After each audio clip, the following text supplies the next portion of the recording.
രണ്ട് സിനിമയെടുത്താൽ സിനിമ കണ്ടുപിടിച്ചവരെന്നാണ് വിചാരമെന്ന് വിനയൻ. സംവിധായകൻ രാജീവ് രവിയും ശ്രീനിവാസനും തമ്മിലുള്ള വാക്പോരിനിടെ രാജീവ് രവിക്കെതിരെ ചലച്ചിത്രകാരൻ വിനയൻ രംഗത്തെത്തി. ആർക്കും വിമർശിക്കാൻ അവകാശമുണ്ടെങ്കിലും ശ്രീനിവാസനെതിരായ രാജീവ് രവിയുടെ വിമർശനം അതിരുകടന്നെന്നാണ് വിനയൻ പറയുന്നത്. രണ്ട് സിനിമയെടുത്താൽ സിനിമ കണ്ടുപിടിച്ചവരെന്നാണ് ചിലരുടെ വിചാരം. ശ്രീനിവാസനെ പോലുള്ളവരെ വിമർശിക്കുമ്പോൾ വസ്തുതാപരമായ വിമർശനം വേണം നടത്താൻ. രാജീവ് രവിയുടെ വിമർശനം അതിരുകടന്നതാണ്. ശ്രീനിവാസൻ അതുല്യനായ പ്രതിഭയാണെന്നും വിനയൻ പറഞ്ഞു. സിനിമാക്കാർ കഞ്ചാവടിക്കുന്നുണ്ടെന്ന ശ്രീനിവാസന്റെ പ്രസ്താവന ഗൗരവത്തിൽ എടുക്കേണ്ടതാണെന്നും അതേക്കുറിച്ച് അന്വേഷിക്കണമെന്നും അദ്ദേഹം ആവശ്യപ്പെട്ടു.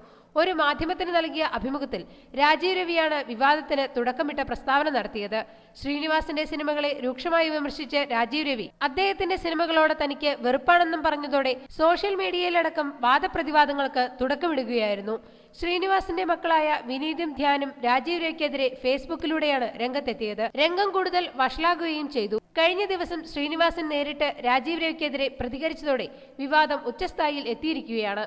ഫേസ്ബുക്ക് പോലുള്ള സോഷ്യൽ മീഡിയകളിലാണ് രാജീവ് രവിക്ക് വേണ്ടിയും ശ്രീനിവാസനു വേണ്ടിയും ചർച്ചകൾ കൊഴുക്കുന്നത്.